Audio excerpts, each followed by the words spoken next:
Welcome back to the channel, you guys. Here are my best and worst cars that I drove in 2024. You guys know I drive a lot of modified, older, and classic cars, but I also drive a ton of new stuff, and while I didn't drive everything new that came out this year, I'll get to that later in the video, I did drive 67 vehicles in total. We have a lot to go through, but here's how it's gonna go. I'm going to choose 4 runner-ups and 1 top car of the year for the modified stuff, and then the same for the new stuff.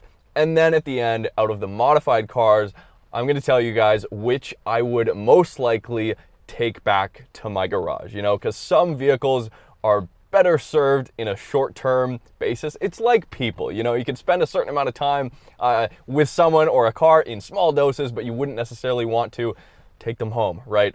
Same with cars. So I'll give you that car as well at the end. Let's get into it.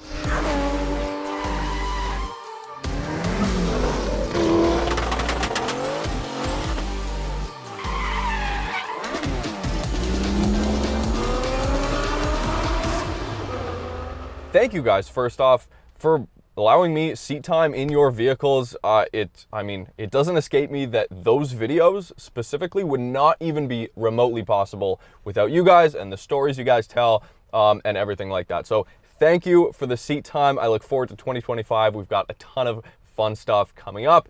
4 runner-ups, okay? First off is going to be Will's 993 LS Swapped RWB. I shot this video with Elvis. Hopefully you guys enjoyed it. It was one of the videos on the channel that got well over 100,000 views. Thank you for watching.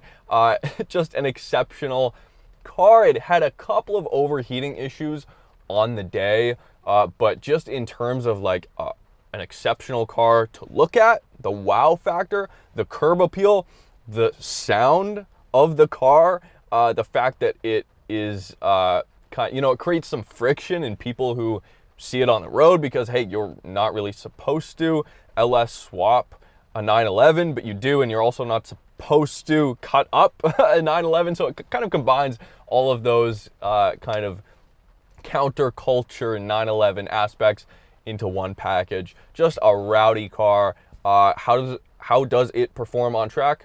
I have no idea. I didn't drive it on track, but on the street, so much grip. A handful. It really takes some muscle and concentration to drive. So that's one runner-up.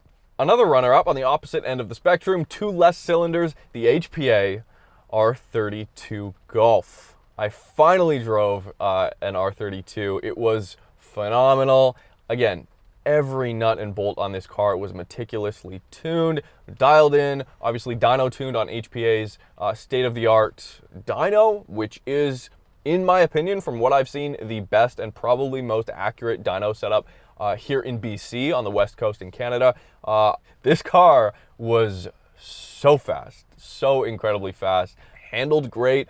The suspension setup wasn't too stiff. It was able to soak everything up, even on bumpy roads going, I won't even say the speed, but hitting bumps at high speeds, it was able to take that. It surprised me, and it lived up to every expectation I had for the Golf R32. Yeah, the steering isn't quite as precise as the newer stuff, but it didn't need to be. It's an old car, it's a classic car, and HPA, the way they cool those vehicles, you know it's going to be reliable, cold weather, hot weather, just a pleasure to drive. Kind of one of those meet your hero moments. So that's a really good runner-up.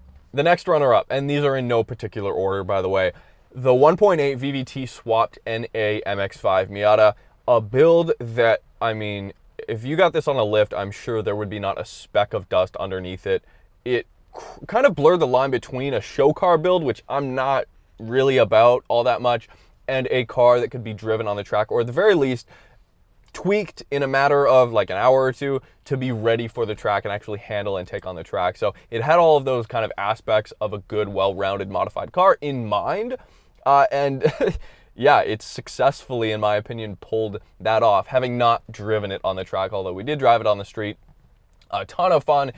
Just kind of brought that chassis, the NA MX-5 chassis, up to a good spec, a good power level, not overpowering, but just a ton of fun to drive. Would I build an MX-5 like that? Probably not, because I get, it's like when you have a fresh coat of paint on a car and then you get one scratch on it and you hate yourself for weeks So yeah, that's definitely a good runner-up. The next one, the LS swapped Jag XJ. I drove Jaguar. Yes, I said Jaguar in the video, trying to be a little bit American. It just, honestly, it just is what came out. But yeah, Jaguar. We all know what Jag's doing now, but when I drove that video, or when I drove that car, yeah, Jag was still the Jag that we knew and loved. Insane car. LS swapped, and a big turbo. Again, a rowdy car. The brakes did not keep up. We're not able to keep up with that power level. Basically stock old suspension on it too. So like, it was frightening. That was a scary experience. Frank was there on that shoot. He was also on a couple of other shoots over the years, or sorry, this year, which was, yeah, just a scary car to drive. That's one of those, yeah, drive it for an hour or two. It's a party trick kind of vehicle, but I have a feeling that that vehicle is going to get modified in the future to a point where you could potentially daily that car. It was really usable, but when the turbo hit, like, here we go. It had all the proper components of a rebellious muscle car, but with the air of old European luxury, which is not a combination you see every day, and it was unlike anything I've ever driven. Okay, so modified car of the year, here it is. Yeah, it's the Turbo KA24 Datsun 510 wagon that Elvis and I drove just a few weeks ago, probably a month ago at this point. Time is flying, but either way, that car, I probably had the most fun in a modified car in that experience, with that experience in 2024. Just open wastegate, a turbocharged K24, an engine that was not ever turbocharged from the factory. So that kind of adds to the unique factor of that car. It's a wagon, so it's automatically just more cool. Yeah, it still had the leaf springs in the back. You can potentially modify that in the future, but Elvis and I loved that car. Such a fun car to drive. Great experience. Kind of a bit scary, but in the straight line, you know, what was it, 330 wheel horsepower, I think, was so much power. Luckily, it had sticky tires, and I believe it was running about 225s. I think it was 225s in the rear. That was enough tire, actually, surprisingly enough. So, yeah, that is a vehicle I would love to build. And lastly, a vehicle from the modified cars that I drove that I would love to take home. Out of all the cars, something I would love to live with, not even just daily, but take out on the weekends out of the modified stuff that I drove, would be the F20C swapped AE86. Simple, right? Take an engine out of an S2000, stuff it into an AE86 hatch. Yeah, it's got the initial D livery and everything, Panda livery, which makes it just all the more cool. But just as a driving experience, it's going to be reliable, it's fun to toss around, it's lightweight, it's everything that most new cars are not. Simple as that. Okay, so that's the modified stuff. Thank you guys for the seat time. I would name all of you, but you know who you are. Will, Andrew, Devin, Efsheen, and Kevin. But let's get into the new cars, okay? Same thing. I drove a ton of brand new cars. So first, we'll start off with the most disappointing new car of this year, and that goes to the Honda Prologue. It's a good car in many respects. It's just not what a lot of us wanted or expected from Honda's first EV. If you guys don't know, yes, it's based on GM's Ultium platform. That's what's underneath. So a lot of the switchgear, the steering wheel, and all that stuff is GM, which is not inherently a bad thing, but you don't get for the money a lot of the features you get in a CR-V hybrid. And a lot of people would say, don't compare, why are you comparing a gas-powered SUV or a hybrid with an EV? I say that doesn't make any sense, okay? A lot of people are cross-shopping gas-powered vehicles and hybrids with EVs. They're trying to decide which is just better for their lifestyle. And for the money, you don't get a ton of stuff with the Prologue that you do get in the CR-V hybrid. It just did not live up to what it should have. Same with the ZDX Type S compared to the MDX Type S, the gas-powered counterpart for the same price. But go watch those reviews if you want. Most disappointing car I drove this year, Honda Prologue. New cars, runners up, okay? Let's get straight into it. what did we drive that was really good? Honda Civic Hybrid. I just drove this actually. The video's going up on Saturday at 8 a.m. Technically it's a 2025 model, but it came out this year. I've seen them on the road. This car is like, you have to search so far and wide to figure out and find something that is wrong with this car that would make this car not an ideal commuter. It's a hatchback. It has a ton of space. It's not an SUV. It doesn't compromise in areas where it doesn't need to. Most people don't need crossovers. Most people don't need to be like 4 feet off the ground. You can park it anywhere. And I got an average of 47 miles per gallon. You could argue that the eCVT, which, yes, I know it's not technically CVT, but the direct drive unit that powers that feels exactly like a CVT, is not the most engaging way to experience a Honda Civic, and I would agree with you wholeheartedly. But 232 pound-feet of torque for a completely reasonable price, and a daily that gets great gas mileage, and a car that you don't have to interact with the public charging system. You never have to charge it, and you get great gas mileage, and it looks good too. Is like, how am I going to argue with that? It's just a great car. So spoilers on my review, I really like the car. But 2025 Honda Civic Hybrid. Honda, you knocked it out of the park. Lexus GX 550. Yeah, it did not quite live up to the daily driver capabilities that I wanted from it. Being a body-on-frame SUV, it's difficult to really get that ride quality dialed. And yes, the one I drove did not have the active roll bar stabilization system that comes with the off-road packages. But oh my God, what a stunning vehicle to look at. Not only that, driving dynamics are great. Twin turbo V6. I'm not going to speak on reliability. I don't know. I don't really have that data in front of me, so we'll see how it goes in the future. But as far as the driving experience, great vehicle.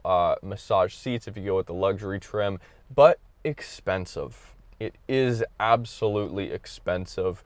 But yeah, I thoroughly enjoyed my time with the GX 550. I love that thing.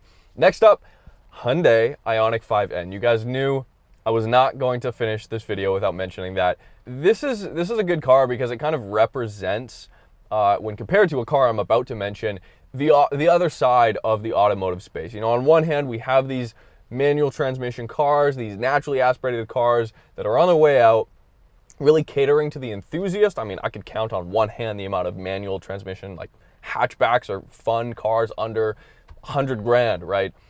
But the Ioniq 5N is the other side, where it's an electric car catering to the enthusiast and trying to innovate at least, and not just feeling like every other electric vehicle. So the Ioniq 5N gave me a ton of laughs. It was so much fun. A little bit gimmicky, a little bit cheesy. I don't really like the way it looks from some angles. You can disagree with me on that if you want, but overall, like, you can't argue. That is a phenomenal vehicle that's pushing boundaries and creating a buzz, which is good. And no, I have not driven the ID Buzz or the Cybertruck for that matter, by the way. So those are not on my list. My final runner-up is a car that was not new this year. Okay, I know, but it's the ND3 2024 Mazda MX-5. Probably the last iteration of the ND, and it gave small tweaks to just kind of improve that last little bit in steering and in throttle feel. The diff in the back, you know, they still care about the MX-5. And I've driven a ton of MX-5s, probably will never do another ND review ever again. I've driven them all, but so much fun. I know it did not come out this year, but it's a worthwhile, it has worthwhile updates to that car that make it a standout compared to the ND2. Of course, I also drove like the Elantra N, which was updated, the MDX Type S, which was updated, but those didn't have as big of changes, especially from an enthusiast standpoint. So that's my fourth runner-up. And my car of the year, the best car that I drove, my favorite car that I drove this year, the 2024 Lotus Emira. Hey Marcus, isn't that an old car? Didn't that come out years ago? Yes and no. Lotus was delayed on bringing that actually to production to the North American market. North American customers did not get to drive the Lotus Emira until like 8 or 9 months ago in 2024. So to me, that's a new car for us in North America. So, and I drove it, by the way, for the first time just a couple of months ago. So a raw experience. 3.5 liter supercharged Toyota V6 behind you, supercharger whine, great throttle response. It's still light. I know, not for a Lotus. You guys destroy me in the comments saying 3,200 pounds is not a light car. In modern context, that is. That is absolutely a light vehicle. And yeah, Lotus nerds are a different bunch. I love you guys. I've driven a first gen Exige. It was amazing, but I cannot daily drive that car. In Emira, you can daily drive. It's still stiff. I drove the one with the track suspension, and yeah, the gearbox doesn't love to be manhandled, doesn't love to be shifted really quickly, especially the 3.2 downshift. But as an authentic driving experience, it is as connected as a new car can get in 2024. And from an enthusiast perspective, under 100,000, I think the one I drove was $96,000 USD. They might be a little bit more now, but wow. Just wow. And it's stunning to look at. So the Emira V6, do they go electric? I don't know. It looks like they're going hybrid. Those are the most recent kind of, that's the most recent news from Lotus. So time will tell. Thank you guys. Thank you all the manufacturers for letting me drive your cars. There are a ton of cars I didn't drive. Actually, there are 3 vehicles that I drove this year that I could have put in my car of the year, but they're not new, kind of like the ND MX-5, and that would be the 992 GT3 RS.